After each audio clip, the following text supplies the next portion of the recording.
صحیح مسلم میں اوپر تلے 4 حدیث ہیں 6225 سے 6228 تک۔ نبی علیہ السلام نے حجۃ الوداع سے واپسی پہ مکے اور مدینے کے درمیان خم نامی گاؤں میں خطبہ دیتے ہوئے فرمایا، اے لوگو آگاہ ہو جاؤ، میں بھی ایک انسان ہوں، قریب ہے کہ اللہ کا قاصد یعنی موت کا فرشتہ آئے اور میں اس کی دعوت قبول کر لوں۔ میں اپنے بعد تم میں 2 بھاری چیزیں چھوڑ کے جا رہا ہوں، ان میں سے پہلی بھاری چیز اللہ کی کتاب ہے، اس میں ہدایت ہے، اس میں نور ہے۔ اللہ کی کتاب اللہ کی رسی ہے، تم اسے پکڑو، اپنا تعلق اس کے ساتھ مضبوط کرو، جو اسے پکڑے گا وہ ہدایت پہ ہوگا، جو چھوڑ دے گا گمراہ ہو جائے گا۔ اور دوسری بھاری چیز میرے اہل بیت ہیں، میں اپنے اہل بیت کے معاملے میں تمہیں اللہ کا خوف دلاتا ہوں، میں اپنے اہل بیت کے معاملے میں تمہیں اللہ کا خوف دلاتا ہوں، میں اپنے اہل بیت کے معاملے میں تمہیں اللہ کا خوف دلاتا ہوں۔ 3 دفعہ نبی علیہ السلام نے فرمایا۔ اس لیے آپ صحیح مسلم میں حدیث 6225 سے 8 تک 4 حدیث کے اوپر باب پتہ کیا ہے؟ فضائل مولا علی۔ حالانکہ اس میں مولا علی کا کوئی نام ہی نہیں ہے۔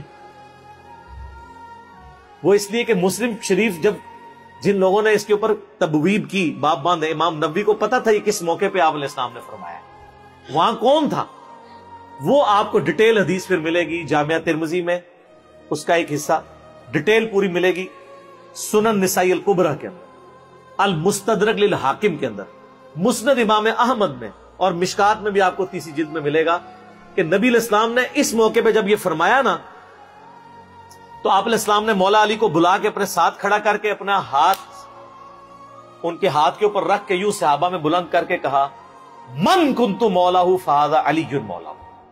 اور اس سے پہلے آپ علیہ السلام نے سورہ احزاب کی آیت نمبر 6 تلاوت کی، النبی اولی بالمؤمنین من انفسہم، نبی سرپرست ہیں، حق رکھتے ہیں جانوں سے بھی بڑھ کے امتیوں کے اوپر۔ کیوں؟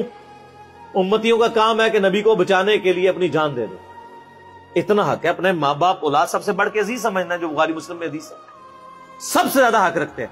یہ آیت آپ نے تلاوت کر کے کہا کہ میرے صحابہ کیا تم میرا حق ولایت یا حق سرپرستی اپنے اوپر تسلیم کرتے ہو؟ سب نے کہا بلا یا رسول اللہ۔ تو آپ مجھے بتائیں، آپ تمہید تو یہ بنا رہے ہیں حق ولایت والا، سرپرستی والا، تو طارق جمیل صاحب نے جب مولا کا ترجمہ یہ کر دیا تو سارے پنجے جھاڑ کے ان کے پیچھے پڑ گئے، کہتے ہیں اپنی طرف سے کہاں ہے؟ نبی علیہ السلام کہہ رہے ہیں النبی اولی بالمؤمنین من انفسہم، نبی علیہ السلام اس کا ترجمہ کر رہے ہیں کہ میں سرپرست ہوں سارے مومنین کا۔ تو آپ نے جب یہ آیت تلاوت کی، سب نے کہا بلا یا رسول اللہ، کوئی شک نہیں۔ تو آپ نے پھر فرمایا من کنت مولا ہوں، پھر جس کا سرپرست اور آقا اور مولا میں ہوں، فعلی مولا ہوں، پھر علی بھی اس کا مولا ہے۔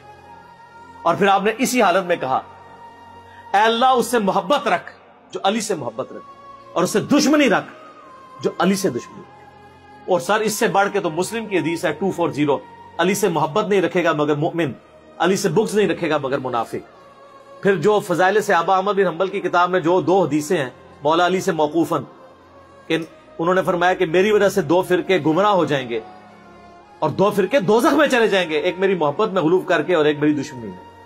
تو محبت میں غلوف کرنے والے تو سارے کہتے ہیں وہ رافضی ہیں، تو یہ دشمنی میں غلوف کرنے والے کون ہیں؟ خود ہیں یہ جو یہ بیان کر رہے ہوتے ہیں، اس لیے وہ چھپا جاتے ہیں۔ اللہ معافی دے آپ اور شہزاد بھائی نے جڑا سنایا سی، ہمارے ایک شہزاد بھائی ہیں نا، تو وہ ایک اہل حدیث بھائی کو نا یہ حدیث سنا رہے تھے، تو انہیں کہا ہاں بالکل بالکل۔ اچھا، اس نے آگے سے سوال کر لیا کہ یہ جو دشمنی کرنے، جو محبت کرنے والے ہیں وہ تو یہ شیعہ رافضی ہیں، تو یہ جو دشمنی میں بغض رکھنے والے یہ کون ہے؟ تو انہوں نے کہا یار آپ اسی لوگ ہوں دیکھ لیں آپ، مولا علی آپ کہہ دیں تو چڑ سارے پنجے جھاڑ کے نکل لیے ہیں مولانا طارق جمیل حافظہ اللہ تعالیٰ کے خلاف، کتنی بڑی پرسنالٹی ہے، انہوں نے خیال بھی نہیں کیا، انہوں نے کہا طارق جمیل گمراہ ہو گیا، اس لیے طارق جمیل صاحب نے بھی ان پہ 4 تکبیریں پڑھ دی ہیں۔ ان کو پتہ چل گیا کہ یہ لوگ تو یعنی سچائی کو قبول نہیں کریں گے۔ تو یہاں مولا کا معنی سرپرست ہے۔ پھر وہ کلپ چڑھائے ہوئے بڑے بڑے مفتیوں نے، وہ کہتے ہیں جی آگے الفاظ پڑھیں، آگے لکھا ہے اللہ اس سے محبت رکھ جو علی سے محبت رکھے، اس سے دشمنی رکھ جو علی سے دشمنی رکھے، تو اس کا مطلب ہے کہ یہ مولا کا معنی تھا دلی محبوب۔ اور پیچھے پڑھو، پیچھے ہے النبی اولی بالمؤمنین من انفسہم، سمجھ آئی؟ جیسے بریلوی کہتے ہیں اگے پڑھو اگے صراط الذین انعمت علیہم، اسی کہنا پیچھے پڑھو پیچھے، ایاک نعبد و ایاک نستعین، قبراں نو منگنے والے نہیں، اللہ کو منگنے والے۔ اور اس دن صراط المستقیم، سیدھا راستہ نبی الاسلام کا، تو کچھ اگوں پڑھ دے رہے کچھ پیچھوں پڑھ دے رہے۔ سٹارٹ یہ حدیث سے ہوئی النبی اولا بالمؤمنین من انفسہم وازواجہ امہاتہم۔ سر یہ جو باتیں میں کر رہا ہوں انشاءاللہ یہ میرے جب کلپ چڑھ رہے ہیں نا، قیامت تک کے لیے ان کے منہ بند ہو جائیں گے جو انہوں نے کلپ چڑھائے ہوئے ہیں جی، اور مولا کا یہ معنی نہیں وہ ہے، سارے معنی میں نے بیان کر دیا۔ اب لوگ خود فیصلہ کریں گے کہ یہاں پہ مولا کا معنی کیا ہے جب یہ آیت پڑھی جا رہی ہو النبی اولا بالمؤمنین من انفسہم، اور بلکہ مسند احمد میں الفاظ ہیں، ہمارے نزدیک تو وہ والا حصہ ضعیف ہے، لیکن کتنے محدثین ہیں جو اس کو صحیح سمجھتے ہیں انکلوڈنگ بریلوی دیوبندیوں کے بزرگ، کہ جب نبی اسلام نے یہ فرمایا تو سیدنا عمر نے آ کے حضرت علی کو کہا کہ آپ کو مبارک ہو، آپ تو سارے مومنین کے مولا بن گئے ہیں۔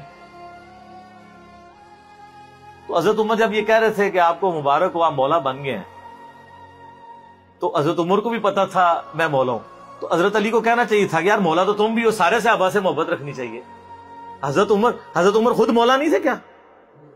تھے، تو علی کو کیوں کہہ رہے ہیں کہ مبارک ہو آپ تو سب کے مولا بن گئے؟ اور سارے وہ یہی والے مولا بنے، النبی اولا بالمؤمنین من انفسہم وازواجہ امہاتہم۔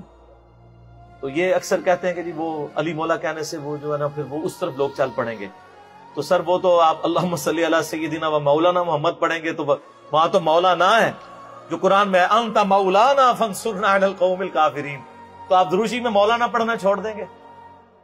تو دیکھیں آپ اہل بیت کی دشمنی انسان کو کہاں تک لے جاتی ہے کہ آپ کو پھر بہت کچھ چھوڑنا پڑ جاتا ہے۔ تو بہتر یہ ہے کہ آپ صبح و شام تسبیح نہ نکالا کریں، صرف ایک دفعہ کہہ لیا کریں کیا نہ میں وہابی نہ میں بابی، میں ہوں مسلم علمی کتابی۔ نہ ہم سو کالڈ وہابی ہیں، کوئی علمی بات کرے اسے وہابی کی گالی دے دیتے ہیں، اپنے زوم میں سے گالی سمجھتے ہیں، اور نہ ہم بابوں کا دفاع کرنے والے بابی ہیں، ہم علمی کتابی۔ تو مولا علی ہمارے مولا ہیں جی، اور انشاءاللہ ہمیں قیامت والے دن مولا علی کے ساتھ ہماری دعا ہے اللہ تعالیٰ ہمیں ان کے ساتھ محشور فرمائے، اہل بیت کے ساتھ محشور کرے، اور مولا علی کے دشمنوں کو، ان سے بغض رکھنے والوں کو آل امیہ کے ساتھ محشور کرے جن کی وہ طرفداری کر رہے ہوتے ہیں، ٹھیک ہے، تاکہ ان کو وہ کہتے ہیں بیان نہیں، وہ ایک اہل حدیث عالم مجھے کہنے لگے کہ یار وہ کٹر ناسبی تھے، پھر بعد میں جب وہ چینج ہوئے 60+ ایج ہے، کہتے ہیں میں نے جمعہ پڑھایا تو میرے ماموں بھی تھے جو اہل حدیث عالم تھے۔ یہ اہل حدیث کا حال ہے، دیوبندی بریلوی تو بےچارے بالکل ہی گئے گزرے ہوتے ہیں علمی طور پہ، پھر بھی اہل حدیث کی اپروچ پھر بھی علمی ہے، قرآن و حدیث سے شغف ہوتا ہے۔ تو کہتے ہیں میں نے پہلی دفعہ زندگی میں محرم کا جمعہ فضائل اہل بیت پہ پڑھایا، تو کہتے ہیں اس میں نے حدیث بیان کر دی کہ علی سے محبت نہیں رکھے گا مگر مؤمن، علی سے بغض نہیں رکھے گا مگر منافق۔ تو میرا جو ماما جو عالم تھا مجھے کہنے لگا اے حدیث کتنے لکھی ہے؟ تو میں نے کہا مسلم شریف میں۔ کہتا لکھی ہوئی سی تو ضروری تو نہیں سی کہ بیان بھی کیتی جاندی، کہ اگر لکھی ہوئی تھی تو ضروری تھا بیان بھی کرتے۔ یہ سر لٹمس ٹیسٹ ہے، کسی جو کہتا ہے نا مجھے اہل بیت سے بڑی عقیدت ہے، نہیں ہم صحابہ کا بھی احترام کرتے ہیں اہل بیت کا، آپ اس کو ایک میسج کر دیں علی سے محبت نہیں رکھے گا مگر مومن، علی سے بغض نہیں رکھے گا مگر منافق، تو آپ اس کے رسپانس سے چیک کر لیجئے گا وہ کتنی محبت کرتا ہے۔ لیکن یہی آپ جعلی حدیث بنا لیں کہ ابو بکر عمر عثمان سے مومن ہی محبت رکھے گا اور اس سے دشمنی منافق ہی رکھے گا، آپ کو کچھ بھی نہیں کوئی کرے گا۔ آپ کسی اہل حدیث کی مسجد میں یہ وائٹ بورڈ پہ حدیث لکھ کے لگا دیں علی سے محبت نہیں رکھے گا مگر مومن، علی سے بغض نہیں رکھے گا مگر منافق، تو آپ دیکھیے گا پھر شام تک وہاں پہ گڑبڑ شروع ہو جائے گی کہ کوئی شیعہ لکھ گیا۔ اور حضرت ابو بکر کے لیے جعلی بنا کے لکھ دیں، کوئی تکلیف ہی نہیں ہوگی۔ آپ کو میں بتا رہا ہوں مینٹالٹی کیسے بنائی گئی ہے۔ تو جب جو بیماری ہوتی ہے نا اسی کا علاج ہوتا ہے۔ مجھے کہتے ہیں آئے دن ہر لیکچر میں رفع الیدین کا ذکر کرتا ہے، کبھی سورہ فاتحہ کی کوئی تلاوت کر دیا کرے، کوئی اتحیات سنا دیا کرے۔ بھئی جس میں مصیبت پڑی ہوئی ہے اسی کا ذکر کروں گا نا، فاتحہ تو پڑھ رہے ہیں، اتحیات بھی پڑھ رہے ہیں، چھوڑا رفع الیدین ہوا ہے تو میں رفع الیدین پہ زور دوں گا نا۔ یہاں پہ بھی سنیوں نے جو چھوڑا ہوا ہے میں نے اسی کے اوپر ہی زور دینا ہے نا۔ حضرت ابو بکر عمر عثمان سے تو کوئی سنی بغض نہیں رکھتا، مسئلہ یہاں پہ ہے۔ وہ کہتے ہیں ہم انکاری تو نہیں حضرت علی کی شانوں کے، ہم کہتے ہیں انکاری کا مسئلہ نہیں ہے، آپ اقراری نہیں ہیں۔ ہم کب کہہ رہے ہیں آپ انکاری ہیں؟ جتنے شد و مت سے آپ باقیوں کے لیے اقرار کرتے ہیں مولا علی کے لیے بھی کریں.